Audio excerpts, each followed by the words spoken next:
డబ్బు, అనారోగ్యం, ఉద్యోగం, వ్యాపారం, అప్పులతో బాధపడుతున్నారా? మీకోసమే లాంచ్ యువర్ ఫ్యూచర్ ప్రోగ్రామ్. నమస్తే, welcome to Suman TV. America అధ్యక్ష ఎన్నికల్లో క్యాబినెట్పై ఘన విజయం సాధించిన డొనాల్డ్ ట్రంప్ మరి కీలక విభాగాల విషయంలో కూడా గట్టిగా కసరత్తే చేస్తున్నారు. సమర్థులైన వారిని కూడా ఎంపిక చేసుకోవాలని కూడా దృష్టి సారించిన విషయం మనందరికీ తెలిసిందే. మరి దీనిపైన మరింత సమాచారం అందించడానికి మనతో పాటు ఉన్నారు బిజినెస్ అనలిస్ట్ నందూరి రవికుమార్ గారు. సార్తో మాట్లాడదాం. నమస్తే సార్. నమస్తే అమ్మా.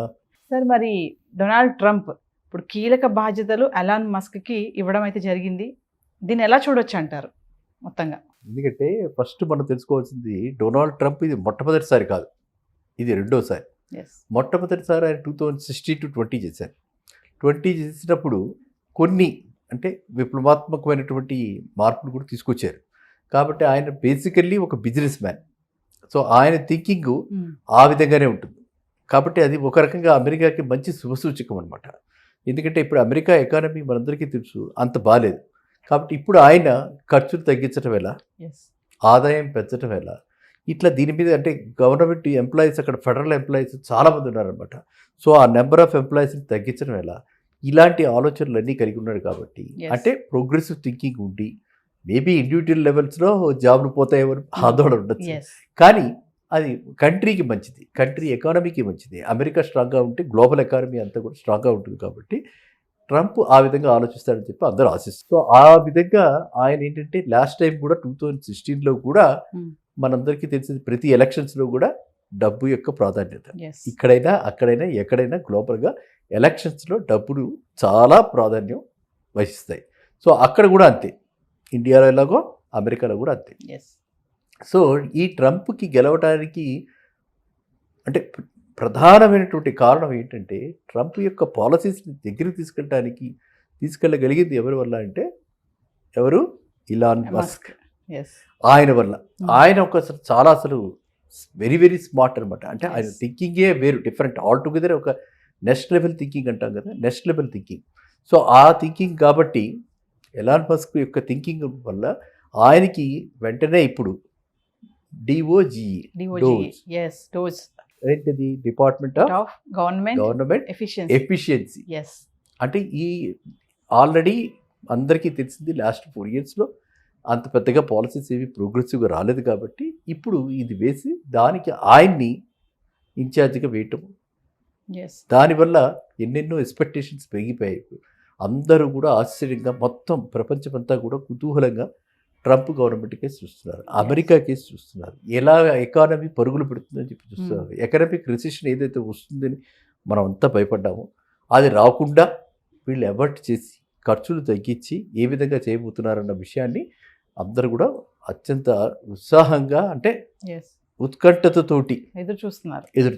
సరే, డోజ్ అన్నారు కదా, డెవలప్మెంట్ ఆఫ్ గవర్నమెంట్ ఎఫిషియన్సీ. అసలు ఏంటి దీని టార్గెట్ ఏంటి, ప్రాజెక్ట్ ఏంటి అసలు? గవర్నమెంట్లో డిపార్ట్మెంట్లో, ప్రతి గవర్నమెంట్ డిపార్ట్మెంట్ ఎక్కడైనా సరే, గవర్నమెంట్ అంటే ఏమిటి, ఒక సెక్యూరిటీ జాబ్.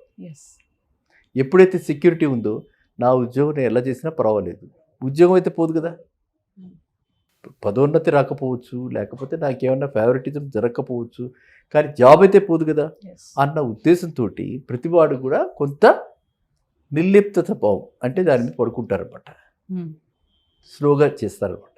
ఎఫిషియన్సీ అంటే ఏమిటి? ఎఫిషియన్సీ అంటేనే అర్థం అవుతుంది, ఎంత స్పీడ్గా, ఎంత వేగంగా మనం డెసిషన్ మేకింగ్ ఉంటుంది, ఎంత మనము ఎంటర్ప్రెన్యూర్ని, మనం ఎంత జాగ్రత్తగా టెక్నోక్రాట్స్ని, ఎంటర్ప్రెన్యూర్ని ఏ విధంగా మనము ముందుకు తీసుకెళ్తాం, అది మనకు కావాల్సింది. ఆ విధమైనటువంటి పాలసీస్ అన్నీ కూడా, అంటే మొత్తం మెకానిజం అంతా కూడా, అడ్మినిస్ట్రేషన్ అంతా కూడా మొత్తం టోనప్ చేయబోతున్నారు అనమాట. ఎఫిషియన్సీని పెంచడానికి అదొక్కటే ఏమిటది, దాని మీదే ఫోకస్ చేసి ఎథికల్ ట్రాన్స్పరెంట్ గవర్నెన్స్. ఇప్పుడు మనం ఇక్కడ ఉంటుకుంటాం ఇండియాలో డిజిటల్ గవర్నెన్స్, వాళ్ళకి ఆ డిజిటల్ గవర్నెన్స్ ఎప్పుడో వచ్చింది. డిజిటల్ గవర్నెన్స్లో మళ్ళీ ఎఫిషియన్సీ అనమాట. సో అన్ని పేపర్లు కూడా అన్నీ కూడా ఆన్లైన్లో జరిగిపోతూ ఉంటాయి వాళ్ళకి. సో ఈ ఆన్లైన్లో పర్మిషన్స్, ఆన్లైన్లో అప్రూవల్స్, ఆన్లైన్లో మనం పెట్టుకోవటం ఇవన్నీ జరుగుతుంటాయి. కాబట్టి ఆ విధంగా వాళ్ళకి ఆన్లైన్లో ఈ అప్రూవల్స్ ఎంత ఫాస్ట్గా వెళ్తున్నాయి ఏమిటి అని చూడడానికి, గవర్నమెంట్ ఎఫిషియన్సీ పెంచడానికి department of government efficiency constitute చేసి ట్రంప్ ఒక సంచలనాత్మక నిర్ణయం తీసుకున్నారు. ఆయనకి ఎంత కాన్ఫిడెన్స్ ఉంది అంటే మస్క్ మీద, అతని యొక్క బ్రిలియన్స్ మీద అంత కాన్ఫిడెన్స్ ఉందన్నమాట. అంటే హీ బిలీవ్స్ ఒకవేళ కనుక ఆ విధమైన ఎఫిషియన్సీ ఇంప్రూవ్ అయిపోతే టక ఎంప్లాయ్మెంట్ జనరేషన్, కొత్త కొత్త యూనిట్లు, కొత్త కొత్త టెక్నోక్రాట్స్ రావటం, ఇవన్నీ జరుగుతాయి. ఎక్కడైనా అంతే కదా, ఎన్విరాన్మెంట్ బాగుంటే, పాజిటివ్గా ఉంటే, కండ్యూసివ్గా ఉంటే మనకి గ్రోత్కి ఫాస్ట్గా రావడానికి అవకాశం ఉంటుంది. అదే థీరీలో ఈయన కూడా ఈ డిపార్ట్మెంట్ ఆఫ్ గవర్నమెంట్ ఎఫిషియన్సీని దీన్ని క్రియేట్ చేశారు. నెక్స్ట్ మనం తెలుసుకోవాల్సింది ఏంటంటే, ఈ మస్క్ ఇది వరకు గతంలో కూడా ఆయన అడ్వైజర్గా వేసుకున్నారు 2016లో కూడా. మళ్ళీ 2017-18లో క్లైమాటిక్ చేంజెస్ దానివల్ల ఆయన ఎప్పుడైతే దాని నుంచి విత్డ్రా చేసుకున్నాడో ఈయనకి కోపం వచ్చి ప్రొటెస్ట్ చేసి రిజైన్ చేశాడు మస్క్. కాబట్టి మస్క్ ఏంటంటే ఈజ్ అన్ ఇండివిజువల్, ఎక్కడ కూడా అన్కాంప్రమైజింగ్ యాటిట్యూడ్ అనమాట. రేపొద్దున ఈయన చెప్పినా కూడా ఆయన ఇది అప్లై చేయడు వేరే, ఆ విధమైనటువంటి యాటిట్యూడ్ కలిగిన వాడు. కాబట్టి అంటే స్వతంత్ర భావాలు అంతా కూడా స్వతంత్ర భావాలు అంతా కూడా ఒక ఇంటిగ్రిటీ తోటి, కమిట్మెంట్ తోటి, డెడికేషన్ తోటి, కంట్రీ డెవలప్ అవ్వాలన్న ఉద్దేశంతో చేసేటువంటి వ్యక్తుల్లో ఒకడు. కాబట్టి సో హిజ్ సెలక్షన్ చాలా మంచి సెలక్షన్ కింద లెక్క. మనం అందరూ కూడా చాలా మంచి సెలక్షన్ వేసుకోవచ్చు. మనం గతంలో చూసాం కాబట్టి ఇద్దరు మనకి సుపరిచితులు, ట్రంప్ కానీ మస్క్ కానీ ఇద్దరు సుపరిచితులు. సో వీళ్ళిద్దరూ ఈ విధంగా వెళ్తున్నారు. కాబట్టి ఇప్పుడు రాబోయే కాలంలో మనం ఎంతైనా సరే అంటే ఇది వరకు సాధించిన దాని మీద అయితే బిడెన్ అడ్మినిస్ట్రేషన్ ఎలా ఉండింది అన్న దాని మీద ఇంకా మరింతగా ఇంప్రూవ్ అయ్యే అవకాశాలు చాలా బాగా కనిపిస్తున్నాయి. ఎకానమీ ఫాస్ట్గా వెళ్ళే అవకాశాలు కనిపిస్తున్నాయి. ఎకానమీ రివైవ్ అయ్యే అవకాశాలు బాగా కనిపిస్తున్నాయి. కాబట్టి ఆ విధంగా చూసుకుంటే భారత్ అంటే మన ఇండియాకి కూడా ఇది లాభదాయకం. మనం కూడా మంచి అంటే ఒక క్వాలిఫైడ్ పీపుల్కి, టాలెంటెడ్ పీపుల్కి, మెరిటోరియస్ పీపుల్కి ఇది ఎంతో దోహదపడుతున్నారు. అంటే ఈయనతో పాటు సార్ మరి మన భారత సంతతి చెందిన Republican party leader Vivek Ramaswamy, తనను కూడా కదా సార్ ఇద్దరు కలిసి, Elon Musk and Vivek Ramaswamy ఇద్దరికి కలిసి కీలక బాధ్యతలు ఇచ్చారు కదా సార్. అంటే ట్రంప్ ఎలాన్ మస్క్ కలిసి అంటే ఏం చేయబోతున్నారంటే ఏం చెప్తారు? అదైతే ట్రంప్ ఎలాన్ మస్క్ కలిసి ఏం చేయబోతున్నారు అంటే ఖచ్చితంగా ట్రంప్కి హార్ట్ ఆఫ్ హార్ట్స్, ఆయనకు బిజినెస్ ఇంట్రెస్ట్ చాలా ఉంది.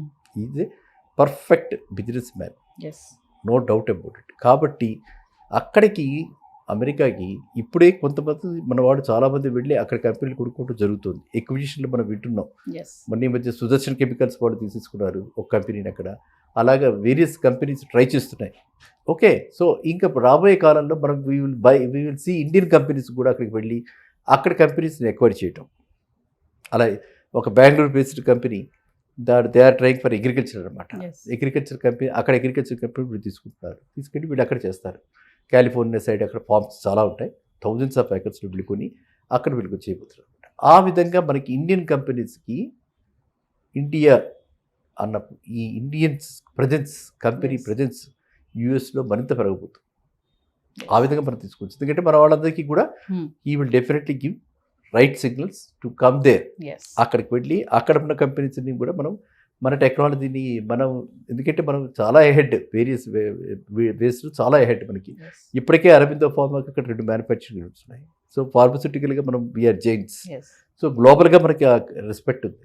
కాబట్టి ఇప్పుడు ట్రంప్ గవర్నమెంట్ ఇట్లాంటివన్నీ కూడా నా ఉద్దేశంలో అంటే ఒక రకంగా చెప్పాలంటే ఇవన్నీ కూడా స్ట్రీమ్లైన్ చేసి ఈజ్ ఆఫ్ గవర్నెన్స్ చక్కగా హ్యాపీగా అప్లికేషన్ పెట్టిన 10 రోజుల్లో మనకి వెలుగు చూస్తుంది, దాని వెనకాల పడక్కర్లేదు అన్న టైప్లో తీసుకొస్తారని చెప్పి ఆశ. మరి ట్రంప్ విన్నింగ్ కోసము ఎలాన్ మస్క్ చాలానే కష్టపడ్డారు కదా, మరి 2.0 పాలన అనేది చారిత్రాత్మకంగా నిలిచిపోతుంది అంటే ఏం చెప్తారు? ఇప్పుడు ట్రంప్ ఎలాన్ మస్క్ ఇద్దరు కలిస్తే వాళ్ళిద్దరూ చక్కగా అంటే వాళ్ళ థింకింగ్ ఎలైన్ అయ్యి వాళ్ళు కనుక ప్రోగ్రెసివ్గా ఒకే పంతాలో ఉంటే వాళ్ళు ఇప్పుడు ఏదైతే ఇంట్రెస్ట్ రేట్స్ ఆల్రెడీ ట్రంప్ వచ్చిన తర్వాత కూడా 0.25% జరిగింది, మనం తగ్గించడం జరిగింది.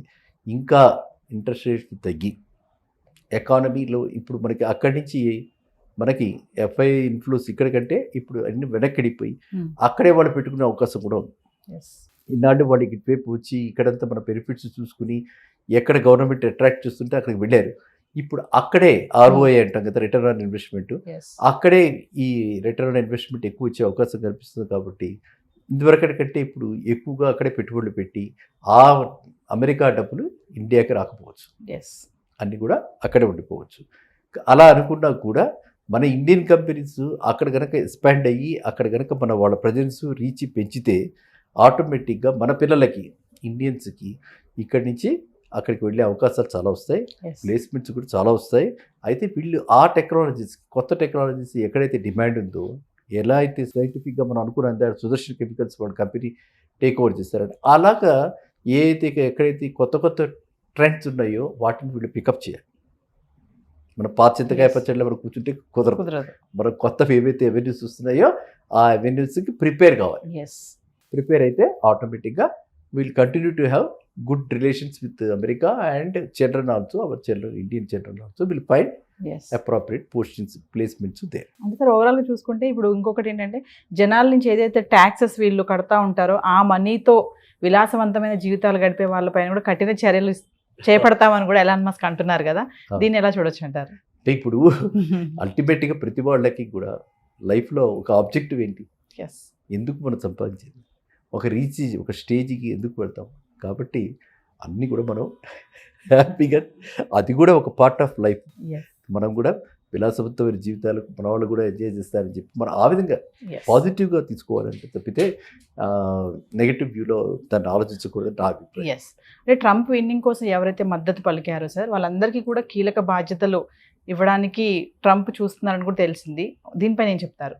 ఎవరైతే సపోర్టివ్గా ఉన్నారో వాళ్ళందరూ కూడా కీలక బాధ్యతలు ఇస్తారు. అంటే ముందుగా ఎలాన్ మస్క్ మనం ఆల్రెడీ మాట్లాడుకున్నాం కదా, మిగిలిన వాళ్ళకి కూడా అంటున్నారు కదా, అంటే ఎలా ఉంటుంది ట్రంప్ యొక్క పాలన, ఇదంతా కూడా ఎలా ఉంటుంది అంటారు ఓవరాల్గా? ట్రంప్ ఒకసారి టేక్ ఓవర్ చేసిన తర్వాత, బోత్ సర్మేజ్ అయిన తర్వాత మనకి నా ఉద్దేశంలో చాలా చేంజెస్ వస్తాయి, చాలా స్ట్రక్చరల్ చేంజెస్ వస్తాయి. ఎప్పుడైతే మన ఫెడ్ కౌంట్ తగ్గిపోతుందో, అంటే నెంబర్ ఆఫ్ ఎంప్లాయీస్ తగ్గిస్తారు, అంటే బర్డెన్ తగ్గిపోతుంది. బర్డెన్ తగ్గిపోతే ఆయన ఆ ఎలక్షన్స్లో కూడా అదే క్యాంపెయిన్ చేశారు. ఏమంటే ఇంత బడ్జెట్ అక్కర్లా, ఇంత రెవెన్యూ, ఇంత ఎక్స్పెండిచర్ దీని మీద అక్కర్లా.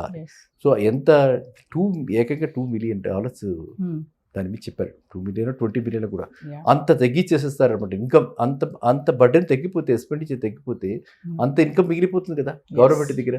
సో గవర్నమెంట్ డెవలప్మెంట్ యాక్టివిటీస్ చాలా తీసుకోవడానికి అవకాశం ఉంటుంది. కాబట్టి ఇదంతా కూడా మనం we have to wait and watch and let us hope for the best. Thank you, sir. Right, thank you.